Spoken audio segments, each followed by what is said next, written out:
नमस्कार दोस्तों, फिर से एक बार आपका स्वागत है हमारे यूट्यूब चैनल पर। आज की वीडियो Realme C1 बोलो या Realme 2 बोलो, ठीक है, सर्किट फंक्शन सब कुछ सेम है। तो इसमें जैसे हम फ़ोन को ऑन करते हैं तो ये इसमें टच नहीं वर्क कर रहा, ठीक है, टच इसमें वर्क नहीं कर रहा है। यहाँ पर फ़ोन अभी पूरा चालू हो चुका है। मैं यहाँ पर टच को टच कर रहा हूँ, बट यहाँ पर कोई प्रकार का फंक्शन वर्क नहीं कर रहा, क्योंकि इसमें टच नहीं काम कर रहा। इसमें फोल्डर ऑलरेडी एक दो चेंज पड़े हैं, ठीक है, और ये किसी टेक्नीशियन भाई ने मेरे पास भेजा है। और तो चलिए इसमें हम आपको कुछ नया आपको आज इसमें दिखाएंगे कि जब इसमें हमारी जो टच की प्रोटोकॉल लाइन होती हैं, वो बहुत बार क्या होता है उनमें जीआर नहीं आता है, और जीआर नहीं आने की वजह से हमारे फ़ोन में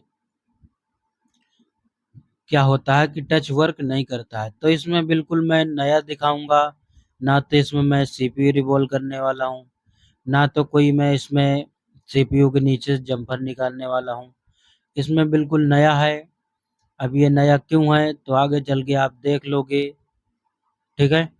तो इसकी मैं टेस्टिंग है जो आपको यहाँ पर टेस्टिंग भी इसकी दिखाने वाला हूँ कि इसकी टेस्टिंग आपको कैसे चेक करना है। आपको इसमें बाकायदे मैं आपको टेस्टिंग करके यहाँ पर दिखाऊंगा कि हमारे कौन कौन से पिन में कितना कितना जीआर है, ठीक है। इसमें हम अच्छे से टेस्टिंग करेंगे और हम फॉल्ट तक पहुँचेंगे, फिर आपको भी पता चले कि इस तरीके से भी फॉल्ट को सही किया जा सकता है। यूट्यूब पर भी सर्च करोगे तो ऐसा सॉल्यूशन शायद नहीं मिलेगा, क्योंकि ये ना तो ऐसा सॉल्यूशन बोर्नियो में आपको मिलेगा। ये खुद आप रिसर्च कर सकते हो, तभी आप इसको सॉल्यूशन बोल सकते हो। ये मेरा खुद का रिसर्च किया हुआ सॉल्यूशन है। तो आइए हम आगे देखते हैं। तो अभी मैं थोड़ा सा यहाँ पर मल्टीमीटर और कैमरे को सेट कर लेता हूँ, ताकि आप सभी को देखने में परेशानी ना हो। और यहाँ पर अभी हम थोड़ा सा कैमरा की क्लियरिटी कर लेते हैं और अच्छे से जूम कर लेते हैं। जितनी भी हमारी यहाँ पर पिने हैं, यहाँ पर पिने हमारी 6, 7, 8, 9, 10, 11, इन्हीं लाइनों पर हमें क्या करना है, जीआर चेक करना है, ठीक है। तो अभी हम 7 में चेक किया, 8 में चेक किया, 9 में चेक किया, 10 में नहीं आ रहा, 11 में नहीं आ रहा। तो हमें पता चल गया कि इसमें प्रॉब्लम 9 और 10 नंबर के पिन में है, ठीक है। हमें इसमें पता चल गया कि इसमें 10 नंबर और 11 नंबर में जीआर कोई प्रकार की नहीं आ रहा है, ठीक है। हम नीचे ट्रैक में चेक कर रहे हैं। हो सकता है बहुत बार डिस्प्ले जैक भी सही से नहीं जुड़ा होता है, तो इसलिए हम, और हमारी यहाँ पर 11 नंबर के पिन पर एक यहाँ पर 0 ओम का रजिस्टर है। तो हम थोड़ा सा क्या करेंगे, यहाँ पर हम जो 0 ओम का रजिस्टर लगा हुआ है, यहाँ पर एक बार हम चेक कर लेंगे। तो एक तरफ हम चेक कर रहे हैं, इसकी वैल्यू 450 आ रही है, और दूसरी तरफ चेक कर रहे हैं तो इधर हमारा कोई जीआर नहीं आ रहा है। तो ये रहा तो कॉमन प्रॉब्लम, मतलब रजिस्टर खराब होगा। तो इसको अभी हम सही कर देंगे, ठीक है। तो एक लाइन तो हमारी यहाँ से सही हो जाएगी, बट हमारी दूसरी लाइन डायरेक्ट सीपीयू से आ रही, तो ठीक है। हम इसको क्या करते हैं, एक जम्पर यहाँ पे करते हैं। ये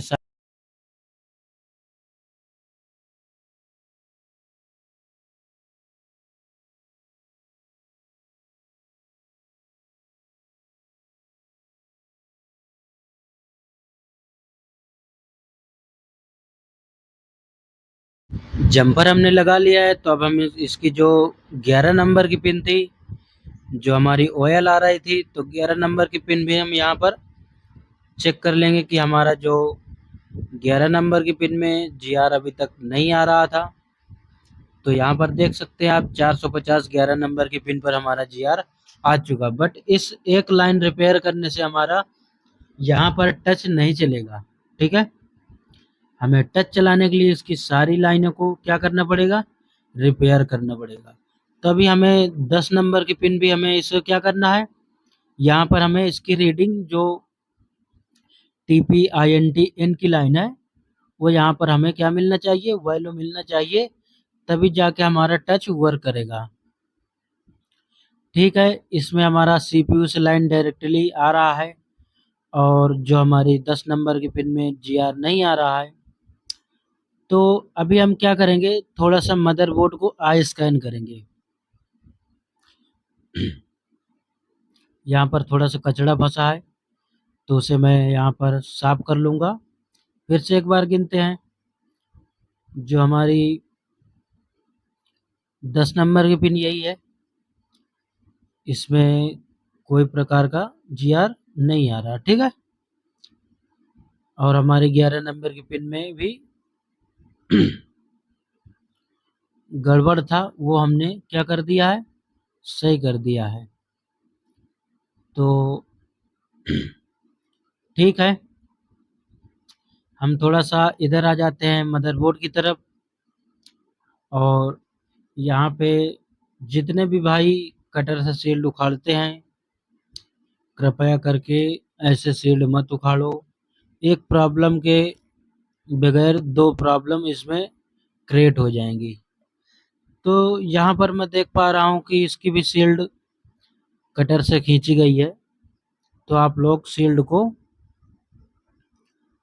SMD से रिमूव करें तो ज़्यादा अच्छा रहेगा, आपका काम भी जल्दी होगा और दूसरी प्रॉब्लम भी क्रिएट नहीं होगी। तो यहाँ पर मैं अभी थिनर डाल के मैं थोड़ा सफाई करके यहाँ पर मैं आई स्कैन करूँगा, क्योंकि यहाँ से हमारी टच की लाइनें, सभी टच की लाइनें यहाँ से सभी टच की लाइनें यहीं से निकल के जाती हैं। और मैं ये आपको क्यों बता रहा हूँ, मुझे कैसे पता, तो हम पहले कोई भी चीज़ को बताने से पहले या उस चीज़ पर हम रिसर्च करते हैं, या हम कोई चालू बोर्ड को स्क्रैच करके या किसी भी तरीके से उसको रिसर्च करते हैं, तभी आप सभी को हम इन चीज़ों के बारे में बता सकें। ठीक है, कोई ऐसा तो है नहीं कि हमने बोर्नियो से देखा, या बोर्नियो तो लेयर नहीं दिखाता है ना। तो यहाँ से मैं इसका जो थोड़ा सा प्लास्टिक है इसको यहाँ से बाहर करूँगा। तो यहाँ से हमारी पिन जाती हैं, तो हम यहीं पर इसकी लेयर को स्क्रैच करेंगे। ठीक है, क्या करेंगे, हम लेयर को स्क्रैच करेंगे और ध्यान से करना है, जल्दबाजी नहीं करना है। तो यहाँ पर मैं जो फर्स्ट लेयर है उसे मैं यहाँ पर इसको काट रहा हूँ, फिर हम दूसरी लेयर पर हम इसके चले जाएंगे। तो इससे पहले भी मैंने एक दो phone Realme C1, Realme 2 A3s, इन सभी फ़ोनों में मैंने इस चीज़ को पहले भी देखा था। तो क्योंकि जब शील्ड ऐसे निकली होती है, और भी शील्ड नहीं भी निकली हो, आपकी लाइन ओयल हो, तो आप एक बार यहाँ पर स्क्रैच करके चेक भी कर सकते हो, क्योंकि यहाँ से सारी टच की लाइनें यहीं से निकल के जा रही हैं।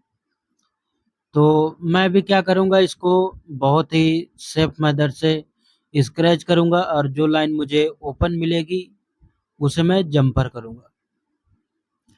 थोड़ा सा वीडियो को फास्ट फॉरवर्ड करते हैं, ऐसे में टाइम बहुत आपका वेस्ट होगा। इसको हम बिल्कुल हल्के हल्के हाथों से, अगर यहाँ पर हम प्रेस करके ब्लेड चला भी देते हैं तो इससे हमारा जो फ़ोन बनना होगा वो बेकार हो जाएगा। ठीक है, ये आपको दिख रहा है बहुत फास्ट, बट ये वीडियो थोड़ी सी फास्ट है क्योंकि लेयर स्क्रैच करने में टाइम लगा है। ठीक है, तो यहाँ पर मुझे एक लेयर मिल चुकी है, और जो मुझे CPU की तरफ की लेयर है वो अभी यहाँ पर नहीं मिली है तो उसको भी हम यहाँ पर सही से स्क्रैच कर लेते हैं। तो स्क्रैच करते समय आपको ध्यान देना है कोई और भी लाइन यहाँ पर कटे ना। यहाँ पर क्योंकि बहुत सी लाइनें हैं अगल बगल इसके, टोटली यहाँ पर जितनी भी लाइनें हैं सारी की सारी लाइन टच की हैं। इससे पहले भी मैंने वीडियो नहीं बनाया था, बट मैं एक फ़ोन का रिपेयर किया था तो उसमें सारी की सारी लाइनें ओयल थी, तो मैंने यहाँ पर से ही सारे जम्पर किया था। तो उस समय भी मेरा यहीं से प्रॉब्लम सॉल्व हो गया था। तो मैं यहाँ पर एक बार ये इसकी रीडिंग चेक कर लूँगा कि हाँ वही लाइन है कि नहीं। तो इधर ओयल है, इधर सीपीयू की लाइन, ठीक है। कोई नहीं, इसमें हम एक माइक्रो जम्पर करेंगे और फिर माइक्रो जम्पर करने के बाद फिर हम इसको यूवी मास्क से इसको सेव कर देंगे, ताकि कभी इसको फ़ोन जैसे खोला जाए या साफ सफाई करे, क्योंकि थोड़ा सा महीन जम्पर है, आप इसके ऊपर ब्रश चला दोगे ये जम्पर हमारा टूट जाएगा। तो इसलिए आपको यूवी मास्किंग कर देना है। देखो जम्पर नहीं लग रहा ना यहाँ पे, बहुत महीन मतलब जम्पर है, ठीक है, क्योंकि ये लेयर है, बहुत पतली सी लेयर होती है। तो यहाँ पर मैंने जम्पर कर लिया और इसको साफ कर लिया हूँ। उसके बाद मैं यहाँ पर थोड़ी सी साफ सफाई का ध्यान देना है, साफ सफाई का आपको बहुत ध्यान देना है। तो इसको मैं सूख जाने देता हूँ। उसके बाद मैं यहाँ पर इसकी जो यूवी मास्क है उसको मैं यहाँ पर इसको कवर कर दूंगा, ताकि ये अच्छे से हमारा कोई प्रकार की प्रॉब्लम ना हो। उससे पहले कवर करने से पहले यहाँ पर मैं रीडिंग चेक कर लेता हूँ। रीडिंग हमारी यहाँ पर आ चुकी है, ठीक है। रीडिंग आ चुकी है तो इसको हम अच्छे से इसको कवर करेंगे और इसमें लाइट डालेंगे, ताकि हमारा अच्छी तरीके से सूख जाए। और फिर हम एक बार और फिर से इसकी हम डायोड रीडिंग लेंगे। तो यहाँ पर मैंने लाइट लगा रहा हूँ, ताकि ये अच्छी तरीके से सूख जाए। और यहाँ पर मैं एक बार फिर से डायोड रीडिंग लूँगा। जो 10 नंबर की पिन थी वो हमारी ओके थी। तो फ़ोन को मैंने फिट कर लिया है।